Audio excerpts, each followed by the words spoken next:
2 o'clock. Coughing at 2 o'clock, Eli immediately afterwards. We don't have heat in here? This is a freeze out? Obviously it didn't work. Who'd like to start it out? Mike, obviously the offensive struggles from the game last night, having reviewed the film, point was it a little bit of everything? Was there something the Niners were doing that you guys weren't ready for? What was the root of the problem? Well, I think if you take a look at the game, you can take a look at the first quarter. Not a lot of production, a lot of 3-and-outs. Second quarter, had a couple of good drives, weren't able to finish those drives, had to settle for field goals. In the second half, really couldn't get a whole lot done. We had no penalties in the first half. We had 3 penalties on offense, a couple of holdings. Really set us back in offsides.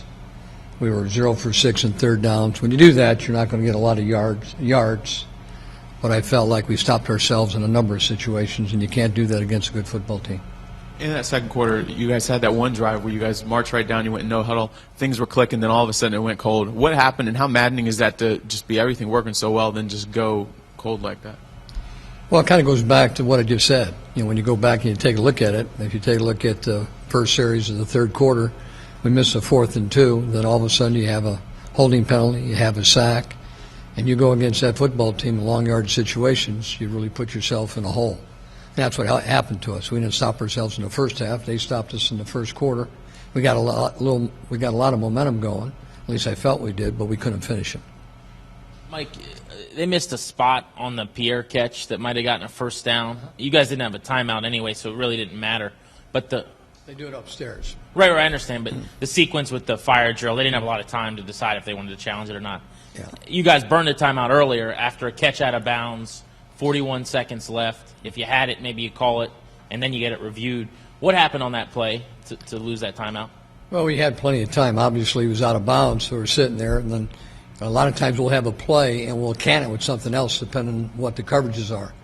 One of our linemen was asking what the can was, and at that time wasn't aware of the clock.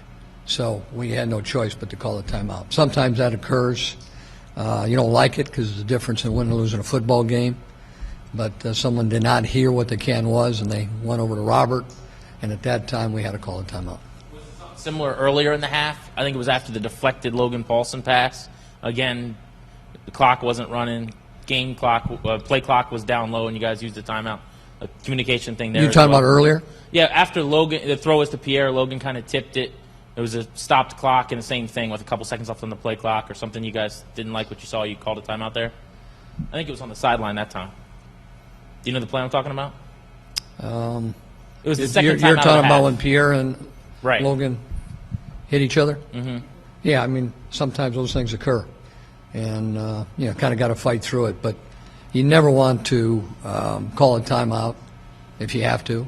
But sometimes there's some miscommunication. You have no choice. There was a report during the game that Fred Davis had missed some meetings this week, and that was perhaps behind why he wasn't playing as much. Can you comment on that? I don't go through, what we do with discipline with players. But if somebody does miss a meeting, if somebody is late, we have fines. We got possible suspensions. If I feel a guy is not doing what he needs to do to help our football team win. And so, any type of discipline we do have, and we have some pretty strong discipline with missing meetings or, being late, those type of things, because everybody's accountable and everybody's time is very valuable. So if I did have something like that with Fred, I would address him individually. Mike, just following up on the Fred situation more specifically with the tight end, do you have any update on Jordan, also Darrell Young, and Stephen Bowen? Well, with Stephen Bowen, unfortunately, and his cartilage, they're going to go in on sometime next week after Thanksgiving. They're going to take a look at it, and there's a possible microfracture with it after they look at the cartilage. But he'll be out the remainder of the season, and if he does have the microfracture, like they think it might be, it'd take about 6 months recovery. Jordan, don't know for sure. Felt much better today. It looks positive. And DY was working out in the treadmill today, which is a good sign. And I'll have more information for you tomorrow. With Steven, first of all, what kind of a setback is this for you guys, if you can speak to that? And secondly, did that just all come from that second injury, or had there, going back when they look at it, were there some other issues before then that maybe you didn't even realize? I'm sure it's a combination of everything, but at the end of the day, when they do test them, and there's a lot of fluid, usually there's a reason why there's so much fluid in that area. And he's had a lot of fluid for a few days, and they think that in his best interest for playing that he gets it operated on. Can you just speak to what kind of blow that is to the defensive? Well, obviously, anytime you lose a guy like Steven, it's a blow to your football team.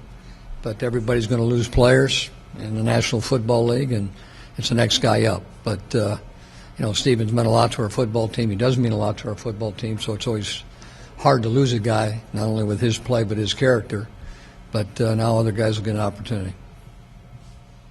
Mike, Robert was sacked 12 times, or 9 times the past 3 games. Or maybe it was 12. But are you noticing a trend there? Is there anything amiss on the offensive line? It seemed like even Trent Williams is struggling a little bit last night. Yeah, Trent had a tough game. He didn't have one of his better games yesterday. He's played against a couple pretty good players, too. Gave some great effort, but didn't have one of his better games. We didn't play like we normally play with the offensive line. It was one of our better games. And for us to win, we have to play better. What do you attribute Trent's struggles to? Is it just the athleticism, the speed, or what was going on? Yeah, he's a great player. They've got a number of great players there, but you go against a guy that has long arms, incredibly quick, and you're just not perfect technique. They can make you look pretty average very quickly. Mike, you've talked about still believing that Robert's future is very bright and that it takes time to develop as a passer.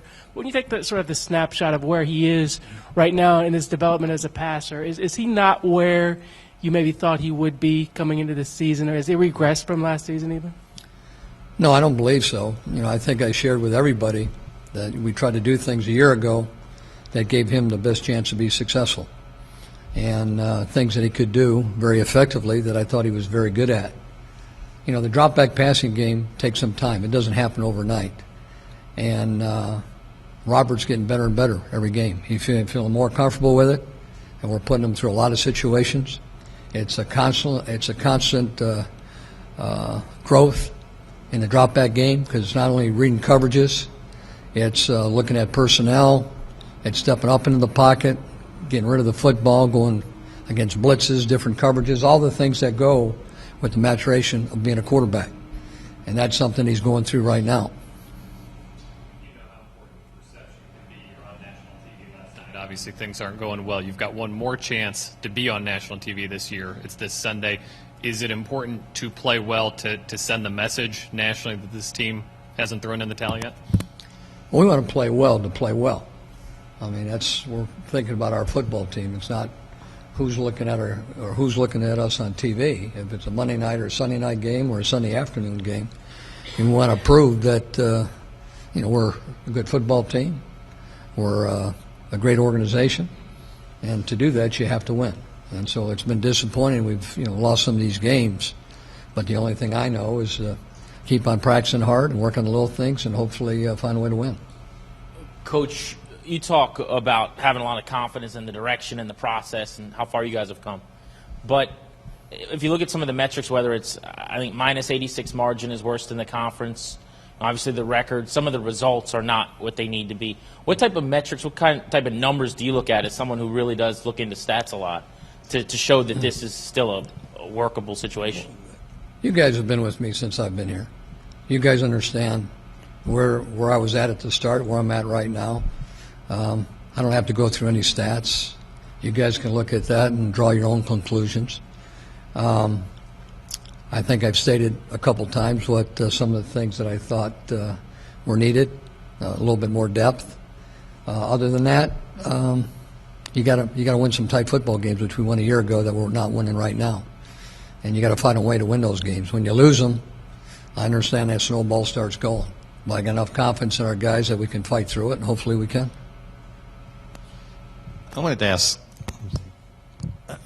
ask about the depth actually, because back in Richmond at training camp, it was the sense that this might be the deepest team you've had. Is that not turned out to be the case? Is that something that needs more addressing than perhaps you might have thought? I'm talking about winning Super Bowls. I'm not talking about getting to a playoffs. I'm talking what it takes to win Super Bowls. That's when you talk about depth. I mean, you can win 10 games or 9 games or 8 games, and you could win them in the last seconds of the game, and all of a sudden, look at your schedule, look at your injuries. It changes every year. But at the end of the day, we're talking about what it takes to win championships, and that's what I'm talking about. Coach, Alfred Morris last night alluded to, I guess, some rough spots during the week in practice, maybe some things not going as crisp as normal. Did you have any sense of that based on what you saw during the week, and do you think that may have had any impact on last night? Well, I think sometimes the way you practice is the way you play, if that's what you're asking. I don't go through the practices during the week. I think some weeks you have better practices than others. But when you go against a team that's playing pretty good run defense, like they do with a 7-man front, you got to be at your best. And we weren't at our best yesterday, and those stats showed why. Mike, when it reaches the point where the record is 3-8 and the playoffs are, probably unrealistic, long shot at best, what message do you deliver to the players now about what's at stake in the rest of the season? I think the players are smart enough to understand that if you are 3-8, that everybody's playing for their jobs. That's the nature of our business. I don't care if it's players, coaches, support staff. The nature of this game is to find a way to win. And if you don't win, everybody's accountable. Mike, those things being said, this team's 3-8 for the second time in 3 years. Where do you think this thing is heading, and has it maybe taken longer than you expected it would to turn around and become a routine playoff team? Well, I think we've talked about this enough, and something I don't like talking about during the season because I want to concentrate on a job at hand, which is the Giants. We can talk about that at the end of the season, the different things that I think are the difference between winning and losing for an organization, where we're at that time. But right now I'd like to concentrate on the Giants. Do you feel the players are still listening to your message, and have you been in situations in the past where that's not the case, regardless of who the coach is, and what sort of things can you tell when players aren't paying attention to the message anymore? You can see when they're not playing hard. I've been in situations before as an assistant or as a head coach where players just don't play hard. You get the feel, guys come in and haven't seen any of that. So, and I don't expect to see with the type of players we have on our football team. Back to Fred Davis, I know you said you didn't want to talk about whatever discipline or whatever there was, but were you disappointed in how he handled last week leading up to the game? Like I said, I have conversations with guys, and some people have different reasons for having a problem. And so I talk with those players, and if I don't feel comfortable with them, then they're not with us. I think that's been proven in the past. If there is something out there that I think merits maybe different discipline, then I use that. Everybody's a little bit different. But one thing we want is people accountable, and the people that aren't accountable, they don't last very long. Is there a scenario under which you would consider starting Kirk Cousins in one of the final games, even if Robert is healthy? Like I said, the growth of a quarterback is a maturation process. You need those repetitions. And that's why he's going through these repetitions, to get better. He hasn't had a lot of these repetitions in college, which we've talked about. One of the reasons why we had the success that we had, probably the type of success where he separated himself from every other rookie in the history of the game, is he was able to do some things that other quarterbacks couldn't do. We had a dual threat. Now that threat is not quite there as strong as it was a year ago, but now we go to a different direction with our play action, and we still run some of the zone reads. So that will come. That maturity will come. But it doesn't happen overnight. It's a growing period. And if you take a look at so many of these quarterbacks, you go back, all the Hall of Fame quarterbacks, they've had much tougher years than what we've gone through so far. And so it doesn't happen overnight. But he's got all the ability in the world to make that big jump, and you just have to be patient. Along the same lines, how do you decide whether to play, some of the younger guys like Adam Geddes, Tom Compton, Lariba so you can see what you have in them for the future, and while you're also still trying to win games? Well, number one, you play the best players. I see in practice guys that are going against their defense every day. They're running the scout team, and that's how you make the jump. That's how we take guys and we move them from the practice squad, to being an active player. So if we think that guy gives us the best chance to win, he's going to play. We're not going to experiment with guys that think, hey, this season's over with. We're going to play young players. That means you've given up. We're going to play the best players every day, and we tell our scout team that if you want to make the team, you better look pretty good against our first-team defense. And what a better way to do it than against your starters. I know it's a short week. You guys got pressured a lot, obviously, last night. What can you do in the short time, Hazlitt on the O-line to stop, kind of make the changes to prevent the Giants doing the same thing? Wait, say that. What changes can you make either in practice or in the film room to stop the rush? Well, one of the things I thought we did pretty good was stop the rush. I mean, anytime a team like that averages under 3 yards a carry, it's pretty good. The thing we gave up is we gave up some big pass plays.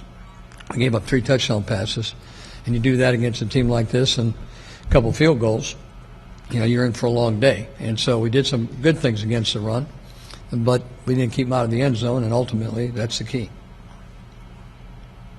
Anybody else? Okay, thanks.